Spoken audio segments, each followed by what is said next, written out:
On March 11, 2011 at 2:46 p.m. local time, the Earth beneath northeastern Japan convulsed.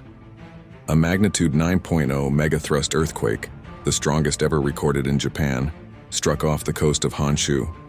Buildings swayed violently as the ground heaved for 6 full minutes, an eternity for those clinging to safety.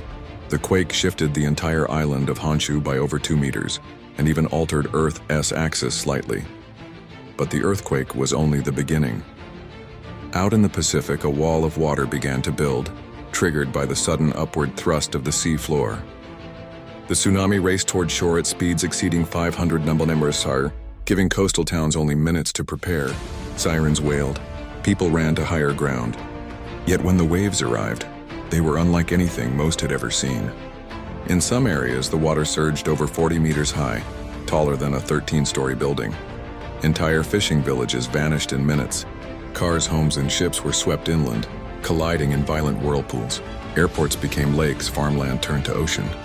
People clung to rooftops, trees, and floating debris, calling for loved ones who were already gone.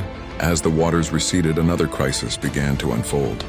The tsunami had overwhelmed the Fukushima Daiichi nuclear power plant, flooding backup generators that kept the reactors cool.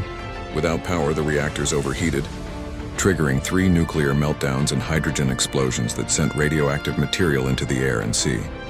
Hundreds of thousands were evacuated, some never to return home due to contamination. In the days that followed, Japan was plunged into a nightmare of loss and uncertainty. More than 15,000 people were confirmed dead, with thousands more missing. Entire towns were erased from the map.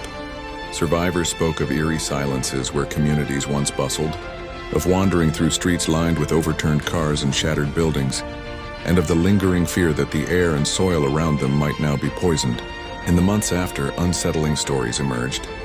Taxi drivers in the affected region reported picking up passengers who gave addresses in areas destroyed by the tsunami, only for the seats to be empty upon arrival. Whether these were hallucinations born from grief or something else entirely, they became part of the tragedy's haunting legacy.